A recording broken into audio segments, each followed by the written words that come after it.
It's a hard week on poor Rick, starting that video. Even the people who know him really well, just been mad at him all week. He's a super nice guy. Walking by him, ugh, poor guy. So be nice to Rick, he's just acting.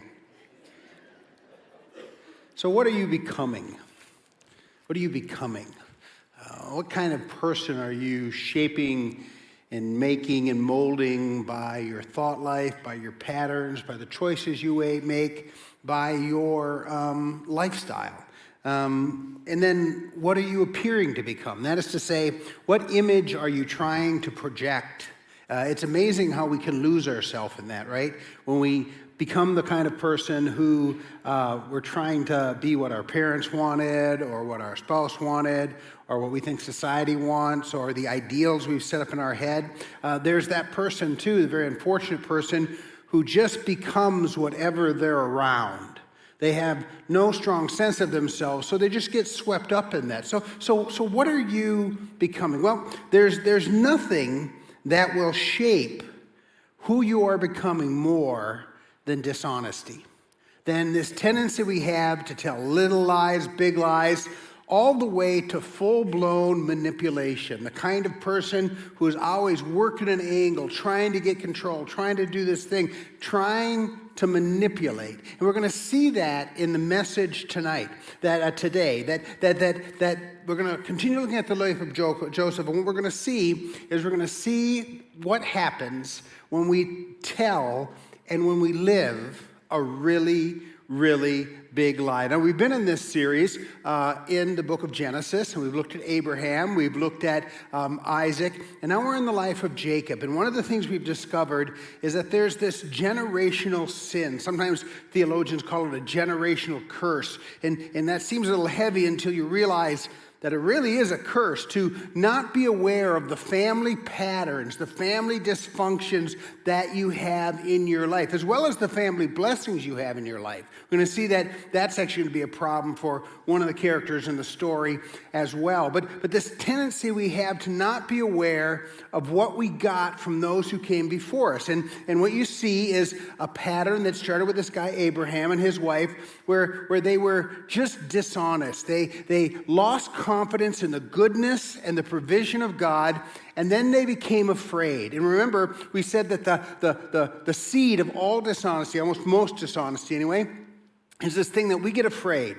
We get afraid that someone's going to hurt us, someone's going to take from us, we're going to lose, we're not going to get what we want, we're going to lose something. And so when we become afraid, then out of that, we embrace fear. And when we become fear, we start trying to manipulate our situation. You see, all a lie is a hiding. It's saying, I don't want to be seen, I don't want to be understood, I don't want to be revealed, so I'm going to tell a lie so I can shape reality in such a way that you can't see me. And when we live based on that, not only do we start alienating people, because eventually people start figuring it out, the kind of person we are, but more than that, we lose our very self. Because here's one of the things about being a dishonest person.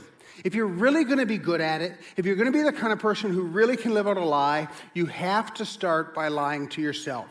And a person who becomes really good at trying to fool and fooling a lot of other people begins by fooling themselves, and they lose themselves in that. And so we see that in the life of Abraham, we see it passed on to Isaac, and then we see it become full-blown in the generation of Jacob, so that we have this story of this person who was born whose name was heel grabber, which is kind of an idiom or metaphor in Hebrew that basically means deceitful one, or schemer, or manipulator. And we see this become fully blown in Jacob's life, so that as you read through the story, and I know many of you did, as we talked about last weekend, you see that it's actually hard to find Jacob anywhere telling the truth. You actually find situations where, in the whole story, where it's hard to find anybody who's being completely, totally, and even mildly authentic to reality. Now, the other thing we said that's really important, as we dive into the text there in a minute, is that when we talk about this thing of truth, we need to understand that as Christians, we believe that there is this thing of objective truth. And it's grounded in the nature and character of God. So if you make a commitment to the truth, you're making a commitment to God. You're making a commitment to be like him, to be close to him, to be with him. But if you start living a life in such a way that you're skewing the truth, or living outside of the truth, or living dishonestly or inauthentically, you not only lose yourself, you actually can find yourself losing God, but you don't really know who God is, you don't really know who you are. And so this weekend is a call to return to authenticity, and we're going to see that in the text. So one of the big things we've been saying, the thing we've been saying through the whole series is this, is that if we are honest, we all, and again, all of us struggle with this, to be honest, to be transparent, to be vulnerable, particularly in this world where it's not always safe to do that. We all, and again, there will be great value in you understanding some of the patterns of manipulative people, because some of you have become vulnerable to manipulative people, and I can understand this. I'm an adult child, I'm an alcoholic, so I had some serious codependency in my life where manipulative people could get me to do things that I didn't want to do, and I had to come to terms with that. So there'd be great value in you understanding that from the series. But the greatest value for you, for your soul, for your well-being, for your relationship, is for you to recognize the patterns of deceit, the patterns of manipulation, the patterns of inauthentic living that are actually part of your life. Will be easy to see in others, but so valuable to see in ourselves. If we are honest, we all grapple with a genuine and profound struggle to live in harmony with the truth, to not just believe the truth, assent the truth, sign on the dotted line, but to live our life in harmony with the truth in a world where being transparent is not always easy or safe. And this was particularly true of Jacob, because what we're going to see here is that he came by his manipulation, his dishonesty, honestly. That is to say, he learned it directly from his parents. So again, let me set up the story. You have the story of Isaac, and Isaac has two sons. He has Jacob and Esau, and Jacob has a mother named Rebekah. So Isaac is married to Rebekah. They have these two kids. And one of the kids really is favored by the father. Esau is an easy kid for the father to love. He's a hunter. He's like him. He's a man's man. And Isaac just relates with that. On the other hand, Jacob was a man that his mother could relate with. It said he liked to stay in the tents. You understand that he likes to cook. He's a person who's just a different expression of what it means to be a man. And so the mother favors one, the father favors the other, and there's this internal battle. And this battle, by the way, is going to be passed on to Jacob's sons. We're going to see that in the next series, where Jacob ends up having 4 wives and 12 kids, all of whom are positioning and seeking to manipulate themselves into a good position. And it ends up just being this incredible story of Joseph, but let's not get the cart before the horse. So let's take a look at the time where Jacob made a major choice to be a major manipulator, and it's going to shape the next 20 years of his life. It's going to shape who he is, how he lives, what he becomes in a deep and profound way. And so let me just say, when you're at a point in your life where you're about to take some step, some business deal, something in your marriage, some relationship, some shortcut where you have to skew the truth, or even worse, use the truth in a manipulative way to get what you want that you think will make you that significant person, your image will be set, you'll win whatever it is, make you feel secure or powerful, whatever it is, and the Spirit of God comes to you. And it may be going on in your life right now, because that's the way the Spirit of God works. He brought you here. You weren't even going to come. It was so cold, but you're here, but the Spirit of God's speaking to you right now, and you're about to take some big shortcut in life that you know lacks integrity. It's outside the nature and character of God. It's outside God's best for you, and you're about to do that. Listen closely, because you may say, I'm just going to do it quick and get away with it, but it leaves a mark. It shapes you. It has consequences long beyond what you think. So let's take a look at the story. 2 parts. Now, the first thing we need to understand is that Jacob got good at manipulation because he learned how to manipulate people who are tired and foolish. So let me just say a couple things. First of all, I want to say this. To understand these next stories, you have to understand, within the context of these stories, the power of oaths and blessings. Oaths and blessings. So this is a time before legal contracts. The Old Testament law hasn't even been given. And so in order for people to relate with each other, they had to give blessings and oaths. Now, a blessing was basically saying, yes, yes, yes. It's basically saying, I bless you, I give you permission. That which I have, I pour out to you. I give you privilege in this. I give you position in this. And the deepest blessings were family blessings. So for a father to give a blessing was something akin to a covenant or a legally binding agreement, something like a contract, but not exactly. It was much more relational than that. But when you said, as a father, I give you my blessing, that means you get special financial blessing, you get special position blessing, you get special authority in the family. Now that usually goes to the firstborn, but not always. It was something that was deeply coveted, and when a patriarch came to the end of his life, he passed on the blessing. But it was binding. Now, we bless people all the time, and we don't mean a thing by it. Sneeze. God bless you, okay? I don't know why we do that, or casting out demons or whatever it is, but we bless a person, right, when they sneeze. Or we say to people, well, I pray you're blessed, or I hope you're having a great day, or we say some kind of sentimental thing as a courtesy. But when they said it, it was binding because they did it under God. Now, the second version of this is an oath. When they made an oath, it was binding. That is to say, in a culture where there's no legal contracts, if you said with an oath that you were going to do something, you could be held liable in every way by the community. And the more you poured on the oath, the more binding it was. So if you said to someone, I'm going to let you work that land with your sheep, I make an oath. And then if you said, I make an oath on my head, I make an oath under God, okay? Then that became more and more powerful. And as a family, if you did an oath, I do it in the name of the family's honor was on the line. So if you understand the power that they attributed towards words and doing the things they said in a culture where we are very casual about the commitments and the words we make, then you begin to understand the power of this story that we're about to look at. Now, the other thing you need to understand about Jacob is he understands how to manipulate the tired and the foolish, because here's the deal.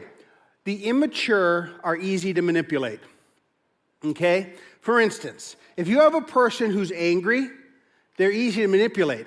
All you have to do is find out what makes them angry, and they will react in anger. Now, when you are in anger, we actually know this biologically. There are parts of your brain that shut off, okay? Things like empathy and mercy and problem solving and creativity, because it's a form of fight and flight. When you become angry, it's because usually you're afraid. And when you're afraid, you're just not thinking well. And so we see this in football. We see someone, or basketball, or some sport. You see one player taunting another player, they get mad, they throw a punch, they get the foul, they get out of their game, they're not playing skilled. And players who, I was going to say smart players, and they are smart, they're just not very good, they'll learn how to manipulate that. So if you can find a person who's immature, they're easy to manipulate. And what we see is the interaction between these two brothers, okay, who one is older, Esau's older, so he should be the one who gets the birthright, the blessing, the promise. And his younger brother is who is trying to manipulate him because Esau is young and immature. Okay, so watch this. It's really creepy. Once when Jacob was cooking stew, Esau came in from the field and he was exhausted. Now, when we're tired, we're not our best. And so here's a young man who's hungry, who seems to be really food motivated, who's exhausted, okay? And Jacob sees an opportunity. Now, notice what you're going to notice in Esau is exaggeration, hyperbole, short-sightedness, the desire for immediate gratification. One of the things that's just so lost in our culture is the idea of delayed gratification. That is to say, if I wait for this thing, it'll be better. If I do that with food or with money or whatever, delaying gratification has a reward. There's none of this in Esau. It makes him really easy to manipulate. This is what credit card companies do, right? They get you to sign up so you can have now and you don't have to wait. So this is what's going on in Esau, and Jacob sees it, and he is able to manipulate it. Watch this. And Esau said to Jacob, "Let me eat some of that red stew, for I'm exhausted." Therefore his name was Edom. Edom means red. This is a foreshadowing that from Esau is going to come another nation, the nation of Edom. There's going to be a lot of history with that, but this is where it starts. And Edom has nothing but problems, and there's a thorn in the side of Jacob's descendants. This is a foreshadowing of stories to come. But he's basically saying, give me something to eat, dude. I'm tired. I'm so hungry, okay? Jacob said to him, "Sell me your birthright now." He said, "I will sell you the birthright." Now, what's the birthright?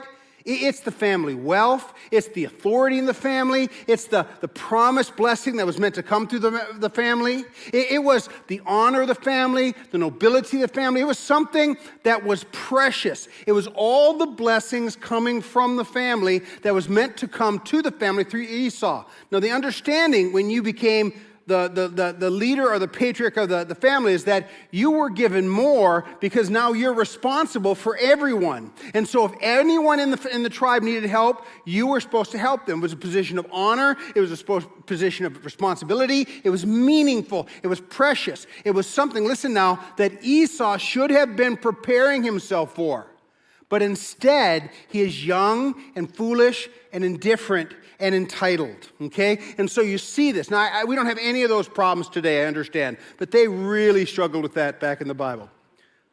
We have some problems with that. So Jacob said, "Sell me your birthright now." And again, the application of this, to despise the good things that have been given to us, to not appreciate them, to not be grateful for them, to not cherish them, and then to not understand that one day they will be given to us to be stewarded, to be protected, to be improved, that we can pass them on. This, by the way, is what creates meaning, because the secret of meaning, listen, is responsibility. Taking and shouldering as much responsibility as you possibly can for yourself, for others. And the honor of being given a task that you are responsible for and doing it well, it makes you a significant person. To despise it, to throw it away, to act like you're too good of it is really a despicable thing. And we're going to see that in this story. So Jacob said, "Sell me your birthright now." Esau should have said, "How dare you? I mean, this is the most precious thing I have. I've been prepared." No, you don't get that. Esau said, "I am about to die." Notice the hyperbole. He has to be a teenager here, right? Right? Apologies to teenagers, right? Because some of you are 35 and you're like this. Okay, so 60. All right, so I'm about to die. You know who you are. Actually, you don't know who you are. We sure wish you did. All right, so we're about to die. I just got to quit talking. Of what use is the birthright to me? What good is that to me? This blessing, this family blessing, all this goodness, all this is going to be a burden to me. Hang up. I got to do this, all this terrible stuff. I am dying now. I've got to have something to eat now. And you see the foolhardiness. And when I imagine this, I can just see Esau in a rant. And I see Jacob with a wry smile on his face. He said, "I got him. This dude is about to give me everything. I have got him. What an idiot. I'm going to just keep this up. Ride this gravy train." So look what it says. So Jacob said, "Swear to me now, make an oath." He says, so he swore to him. He made an oath and sold his birthright to Jacob. "You can have it. I don't want it. It doesn't mean anything to me." And he pushed it. Now Jacob, if he had been a person of integrity, he would have gone to his brother and said, "Listen, Esau, you're the one who's supposed to lead the family. This is an important thing." And he would have helped him see what he was squandering. But instead, Jacob saw the opportunity to grab what was not his. Remember, the word Jacob, and this is the prophecy when he was born, means heel grabber, grabbing at the heels of others, taking and grasping what is not his, because you're afraid there'll be nothing left for me. And so I have to get it. So out of fear, Jacob does this horrible, creepy thing. But it gets worse. Jacob gave Esau bread and lentil stew, and he ate and drank and rose and went his way. Thus Esau despised, a harsh word in the Hebrew, his birthright. He disrespected it. He threw it away. He said it was of no value. And here's the deal. When we do that, what we tend to embrace is despair, our selfishness, our hedonism, or just giving ourselves to feel and now and experience in the moment. It's a selfishness, it is a smallness, it is a devaluing everything that came before me and having no consideration for that which comes under me, after me. Looking at responsibility not as a privilege and as a gift that will create meaning and structure in your life, but responsibility becomes a burden and a hangout, and I shouldn't have to do this, and I shouldn't have to do hard things, and it's too difficult. Why do all these things happen to me? Well, I never asked to be born. All those kinds of attitudes are despising the birthright.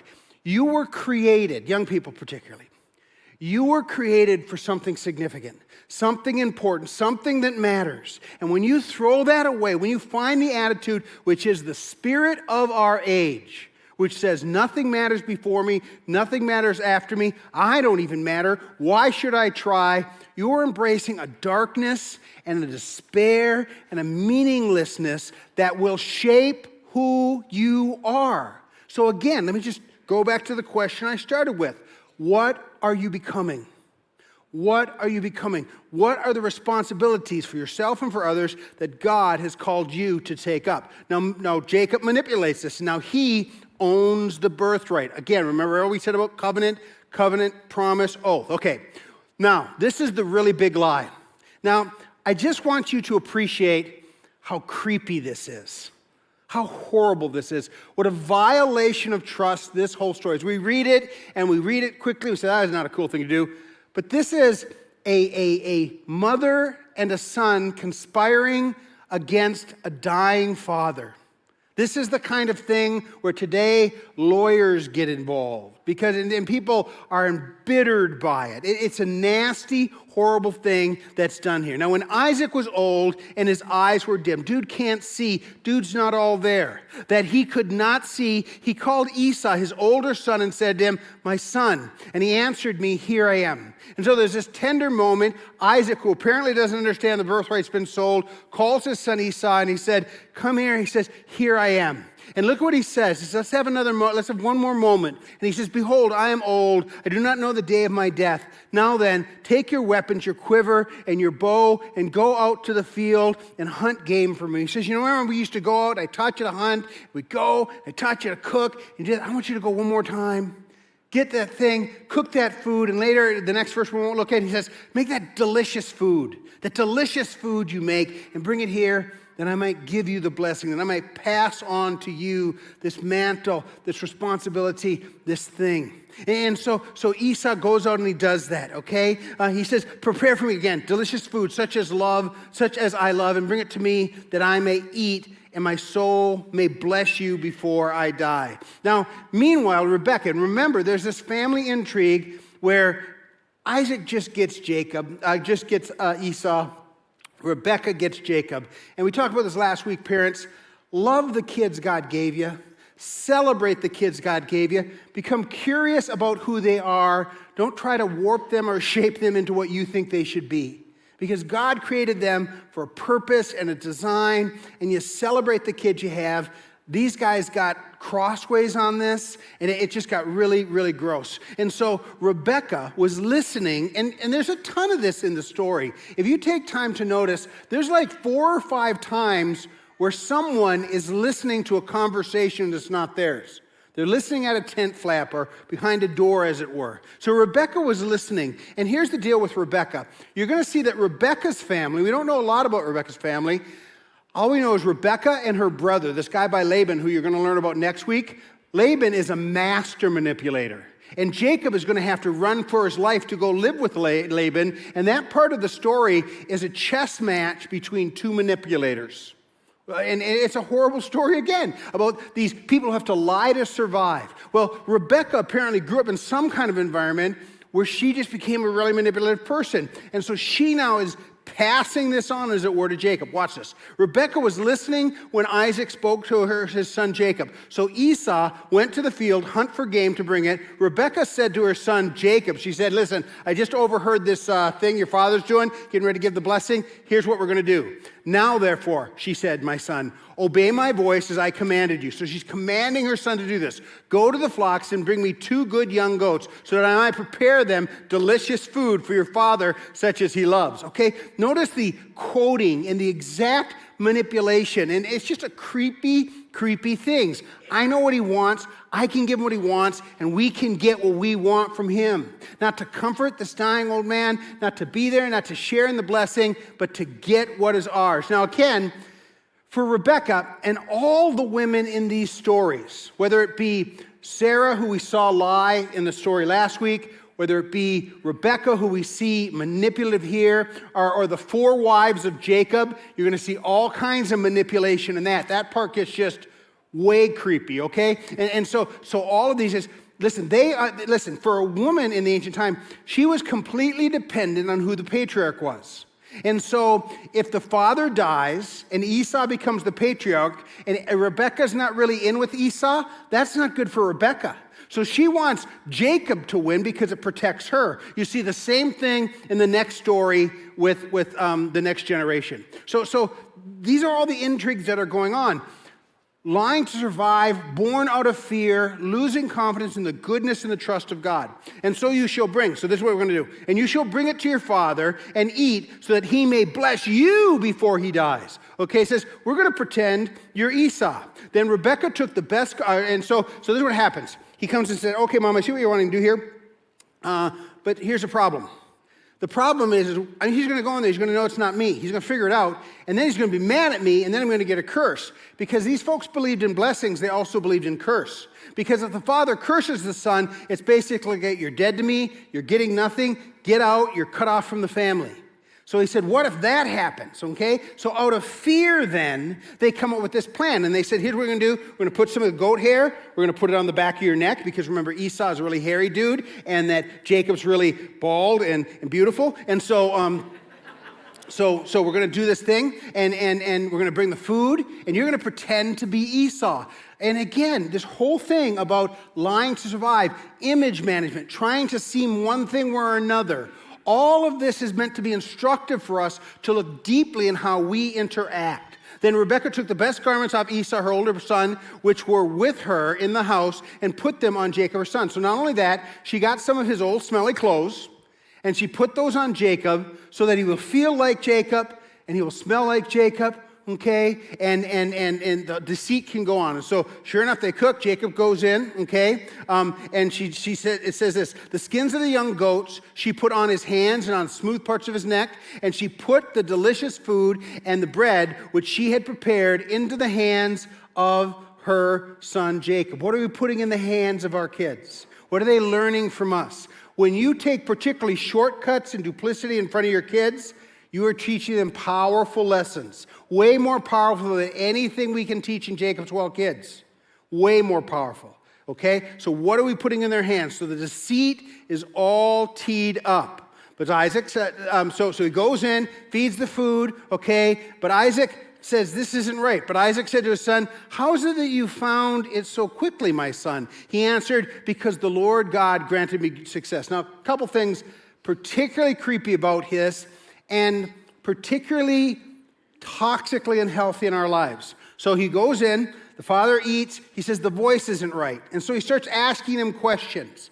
So Isaac is starting to figure this out. He says, you weren't gone very long. How'd you get this back here so quick? And he comes back with this warping of the lie. He doesn't say, oh, I went out and I shot an animal. He said, God granted me success. So notice the nebulous answer, the technical truth that is actually profoundly deceitful, and what is particularly toxic is when you bring God into it. When your lies and manipulation are given the blessing, are given the overview of this is something God endorses. This is what makes religious or church abuse so incredibly toxic and damning. Because it's the person who's trying to manipulate, who says, thus saith the Lord, or God speaks to me in a way it doesn't speak to you. But whenever you bring God into it, It becomes especially creepy. This is why Jesus had so much problems with the religious teachers, okay? It goes on. Then Isaac said to Jacob, please come here that I may feel you, my son, to know whether you are really my son Esau. And so just imagine this dying man, and Jacob doubles down. He's got hair that he's tied on the back of his neck and on his hands. He's wearing clothes that aren't his. He's seeking to deceive, to steal in the most creepy way. So Jacob went near to Isaac, his father, who felt him and said, the voice is Jacob's voice, but the hands are the hands of Esau. And he did not recognize him because his hands were hairy like his brother's, Esau's hands. So he blessed him, and he stole the blessing. And Jacob was fooled. He said, and then even after this, he comes back and he said, are you really my son Esau? He said something about that wasn't right. Something about that didn't make sense. Then his father said to him, come near me and kiss me, my son. So he asked him to come back in. So he came near and he kissed him. This is like Judas betraying Jesus with a kiss kind of stuff. It's that kind of duplicity. And Isaac smelled the smells of his garments and blessed him and said, see, the smell of my son is as the smell of the field that the Lord has blessed. And so he's comforted, he's revealed. Well, of course, what ends up happening is that Isaac left, Esau comes back, and Jacob says, not Jacob, Isaac says to Esau, who are you? What's going on? I said, I'm Esau, your son, and I've done what you've said, and I'm here to receive the blessing. And when he realized he had been fooled, look what happens. Then Isaac trembled very violently and said, the duplicity, the betrayal, the just the nastiness of it, and said, who was it then that hunted the game and brought it to me? And I ate it all before you came, and I have blessed him. Yes, he shall be blessed. I made the oath, I made the commitment. I passed on the legacy to this one. And that's not just something he can bring back because of the power of oath during that time. As soon as Esau heard the words of his father, he cried out with exceedingly great and bitter cry and said to his father, bless me, even also, O my father. So this young man who despised his blessing has lost it. And yet the duplicity of Jacob has created this deep bitterness. But he said, your brother came deceitfully, and he has taken away your blessing. Esau said, it is not rightly that his name is Jacob. Again, Jacob means heel grabber. Literally, it means like something like deceitful schemer or manipulator. He said that name really fits him, for he has cheated me these 2 times. He took away my birthright, and behold, now he has taken away my blessing.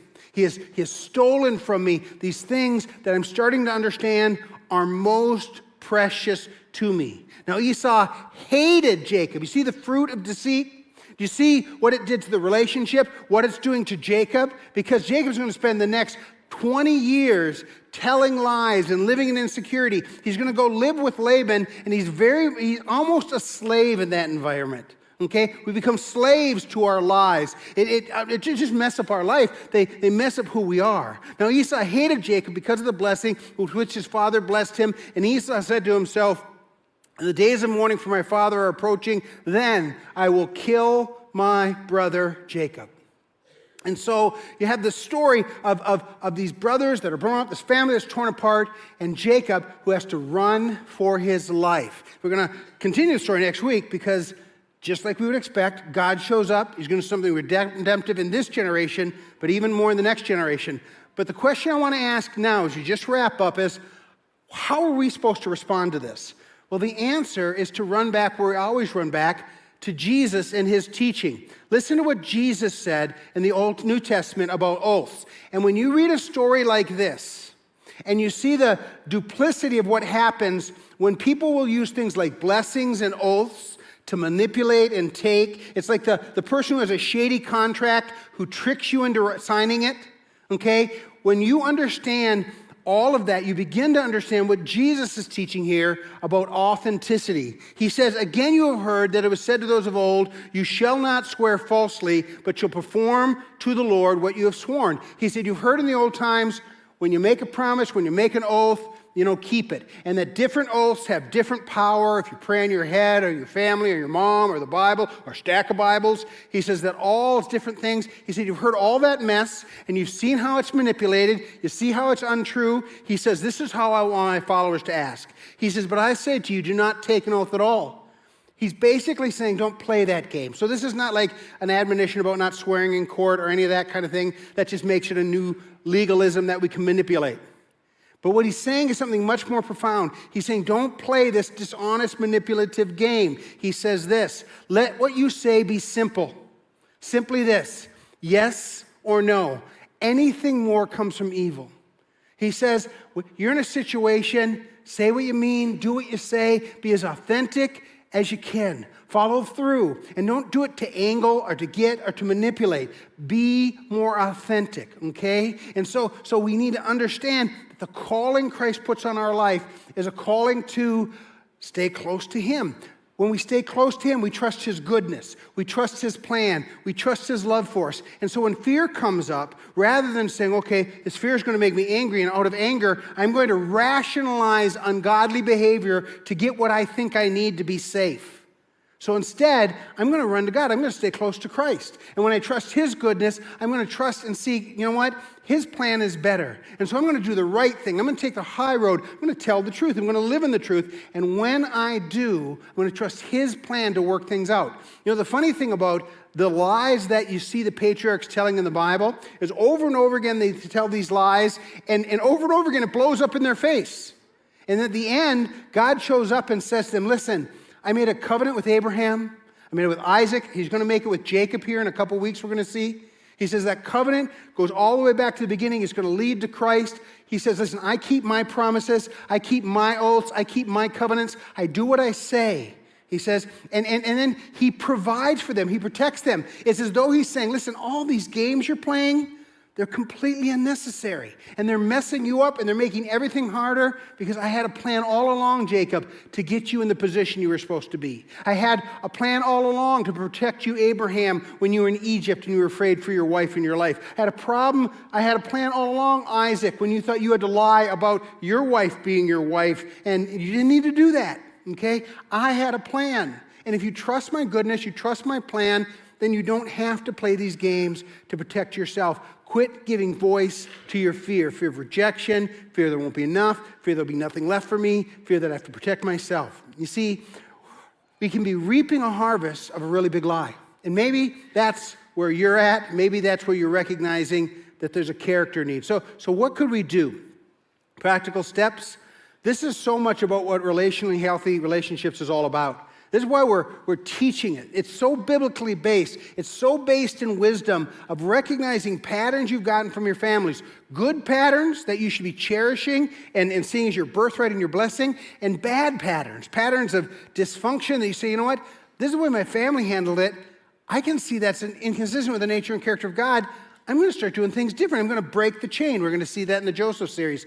This is starting. There's one starting on Tuesday night, I believe, and Saturday. They can help you out in the gathering area or online. You can see this is worth doing. The second thing is trauma reboot.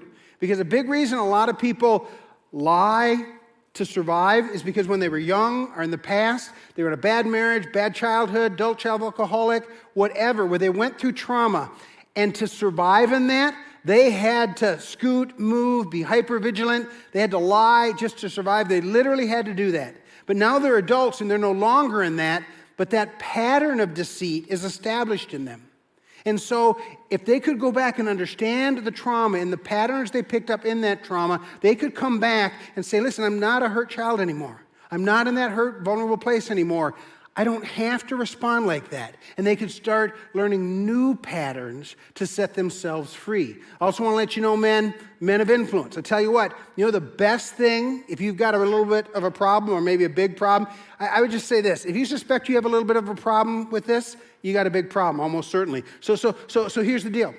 Men are getting together, okay, and they're holding each other accountable. They're talking about what it means to be a godly man. This is starting. It's going to be very powerful. Some of you men are thinking, I don't know, it's early, I don't want to. You want to.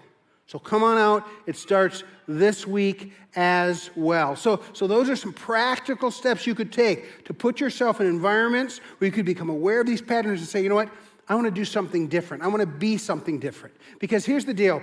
Telling a lie will shape who you are. But listen, telling the truth, particularly when it's hard, living in the truth, particularly when no one else is, being a person of integrity in an age where there's no tolerance for integrity, that also shapes you. That makes you something unique and powerful and special. It makes you a great person, a great man, a great woman. And to learn that skill because you're in this love relationship with Christ, where you trust Him to show you that you are enough and that there will be enough and you don't have to lie to survive. Then you start learning what healthy relationships look like. You become a very unique, very powerful person, a person who can shoulder responsibility for themselves, because if you can't shoulder responsibility for yourselves, you're a liability to somebody else. But you shoulder responsibility for yourself, and then you grow to the point you can actually help shoulder responsibility for something else. A job, a family, a husband, a wife, some other person. This is what makes for a meaningful life, a significant life, a life that matters, a significant person. Let's pray.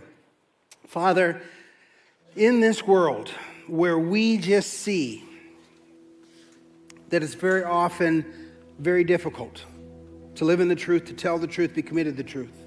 In a world that mocks it, sometimes tries to victimize it, knocks it down, it's just so important that we are people who have a commitment to live in the truth, to tell the truth, to be authentic.